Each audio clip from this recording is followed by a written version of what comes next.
In this video we're going to talk about pitch differences, which another way to think of that is highs and lows. So we're thinking about what's the difference between high sounds and low sounds when represented in notation and when you hear them. So a staff is 5 lines and 4 spaces we use to read music. It's this setup right here. So where it says staff 1, this is a staff. Ignore the notes for a moment. These lines and spaces are the way we tell the difference between highs and lows when we read written music. Okay? It's very, very simple, this concept, and that is the higher on the staff, the higher the sound. The lower on the staff, the lower the sound. So to put this into some very basic context here, well, let's see, we need whole notes. Okay? When I put these in here, it's going to make a sound that's higher or lower, depending, or represent rather, a sound that's higher or lower, depending on where it is. So this one asks for us to put it in the 4th space. We always count from the bottom when it comes to counting spaces in music. So 1, 2, 3, 4. That's the 4th space. This would be the 3rd line. And ignore the funky little rest because we don't have a time signature here to help us out. So right now we're just talking highs and lows. 4th line.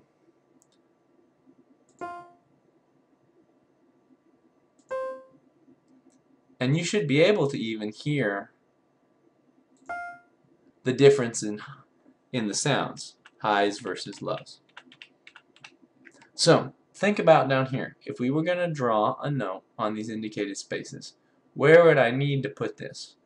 Where do you count from, first of all? Do you count from the top down or the bottom up?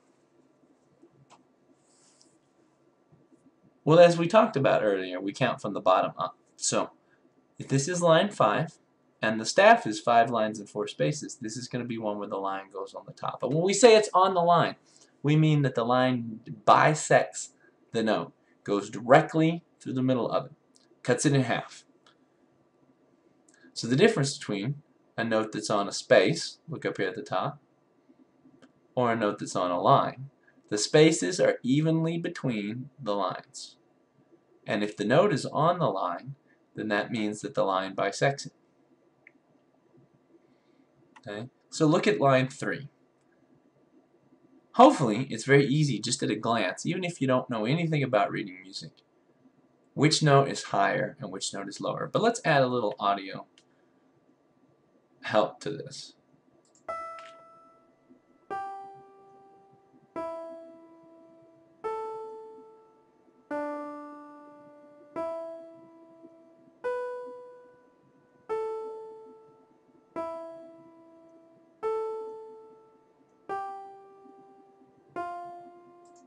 So as you can hopefully hear and see as you follow the green line across, the notes that are higher up on the staff sound higher to the ear. The notes that are lower on the staff sound lower. We won't go through the whole line, but just really follow along with the line and your ear and hear the difference this time.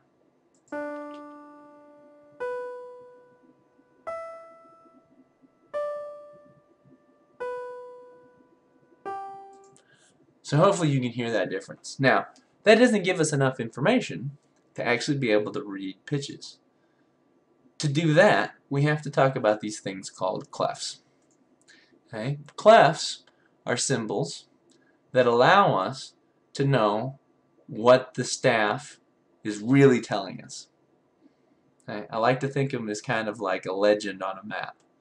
When we look at a map, the map could be, 1 inch to 100 miles, or 1 centimeter to 1,000 kilometers, or could have roads in black and rivers in blue. Okay? Lots of different things, the information that we would need to know to be able to process it. And our clef does the same thing. Now this one is commonly called the treble clef, although occasionally also referred to the G clef. And what it tells us is where certain letter names are. Okay? Now we've got this cool little chart, and I have to thank the people that make music because this saved me a lot of time. I didn't have to create all of this stuff myself. But the treble clef, or G clef, tells us where G is. And from there, we're able to figure out all the other notes. In the musical alphabet, there are 7 notes. These guys right here, A, B, C, D, E, F, and then it finishes out with G. Once you get to the end of that, the letters begin repeating themselves. So if you keep going up, A, B, C, D, E, F, G, and then the next one up higher would be, that's right, it's A. So it just starts over, A, B, C, D, E, F, G, A, B, C, D, E, F, G, A, B, C, D, E, F, G. Or if you're going to go down, it goes G, F, D, C, B, A. So as we go forwards in the alphabet, we go up in the staff. As we go down in the staff, we go backwards in the alphabet. There are a couple of tricks that some people can oftentimes have used traditionally to remember these things. The first one is to think of the lines. If you think of the lines, it's easy to come up with a sentence, a mnemonic, to help you remember. Every good boy does fine. Now, many of you have probably heard that before somewhere in an elementary music class or referenced in a movie or something. Okay? And then the spaces are super easy because they spell a word. F-A-C-E. The ability to read notes on the staff requires that you have this system, if you're going to read in a treble clef, memorized. Whether you did it by E, G, B, D, F, F-A-C-E, or whether you just memorized, the bottom line is E, the top line is F, the middle line is B, doesn't matter. But you have to have some way that you've committed these things to memory to be able to effectively read music. Ideally, you don't have a lot of time when reading music when you become proficient to process that. It's like reading words. I can read these words, draw a treble clef at the beginning of the staff, and write the letter name of each note. I don't have to spend a lot of time sounding it out, but I did when I was a child. So likewise, as we go through this, let me scroll up just a little bit so you can see your reference. To read this note, you have to be able to say, okay, that's the 5th line, that's the one at the top, and whether you think every good boy does fine, or whether you think, okay, I'm going to go all the way up the alphabet, E, F, G, A, B, C, D, A, F, doesn't matter to begin with. To begin with, you just have to be able to get there somehow to sound it out. Now, you're not really sounding it out, but like a child, you're trying to process that information. So think to yourself what note this is, what letter name. And then this one. And then this one. And so on and so forth. Now, it's easy when you got your cheat sheet up there. But what if we move it where the cheat sheet's going? Once again, assuming that this treble clef exists right here. In fact, I might even, well, it's not worth troubling with. We're just going to pretend that the treble clef is here. Think through the letters.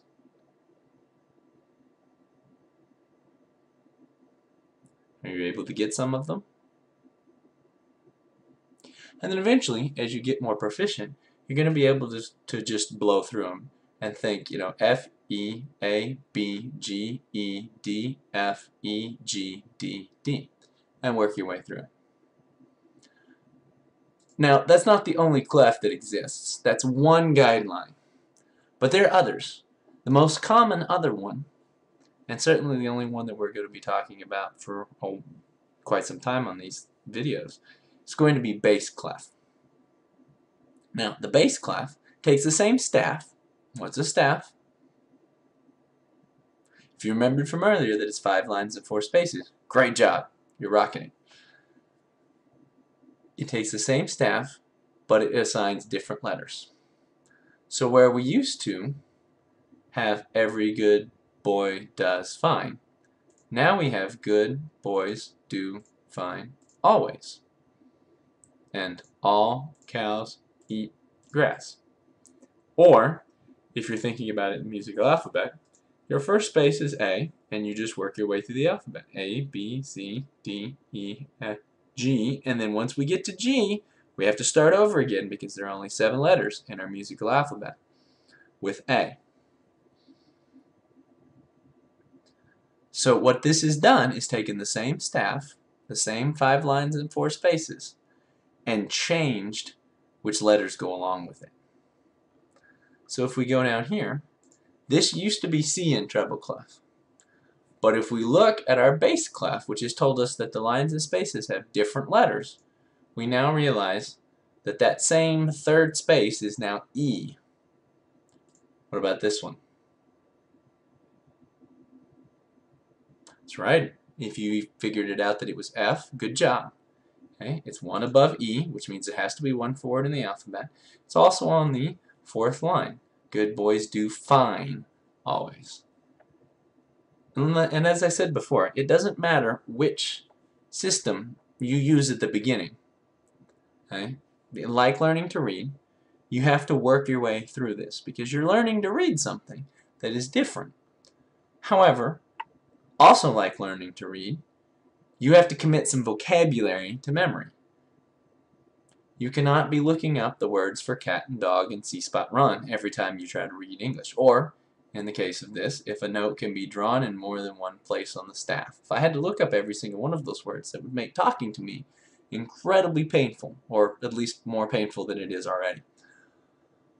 So you have to work, whether it's with the mnemonic system or committing the lines and spaces to memory, to the point where G's and B's and C's and things don't just become confusing, where you can look and say, I know that's an F.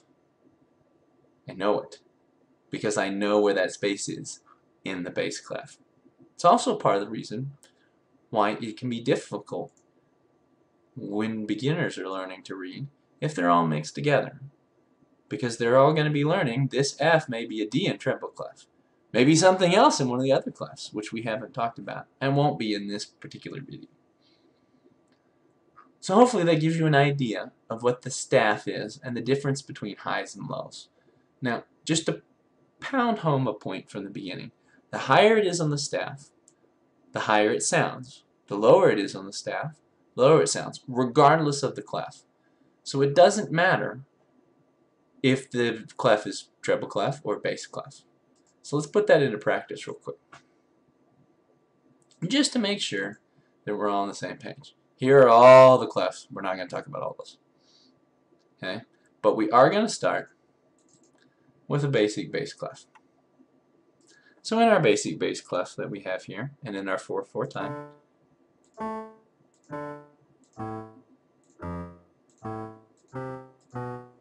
the lower it is on the staff, the higher it is in sound. Or, sorry, I said that wrong. The lower it is in the staff, the lower it is in sound.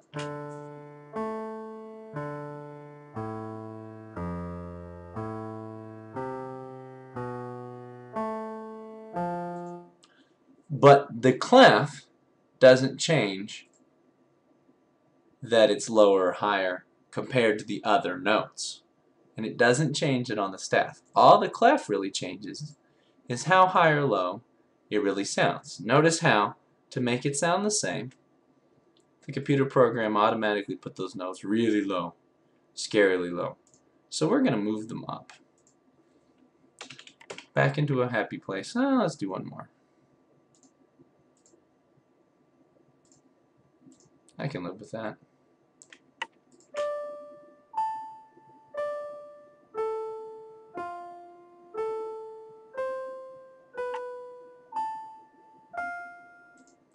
Notice how all of the notes stayed in the same pattern. So when we went up, the sound went up. When we went down, the sound went down. The only difference was the treble clef made things sound noticeably higher all the way across the board. It kept them all in the same proportions, but it made them sound higher. And that's the last bit about pitch differences that I want to iterate, and that is that the clefs help us to have the wide range of sounds you hear, like when you go listen to a movie soundtrack and you'll hear really high sounds and really low, meaty brass sounds that, you know, maybe for the villain or something. That those things are all notated in the music, because that's all that notation is. It's a system for us to be able to pass sounds from one person to another when we can't be in the same room, especially before recording was as ubiquitous as it is now. So hopefully that kind of clears things up, the difference between highs and lows, and the difference between the clefs.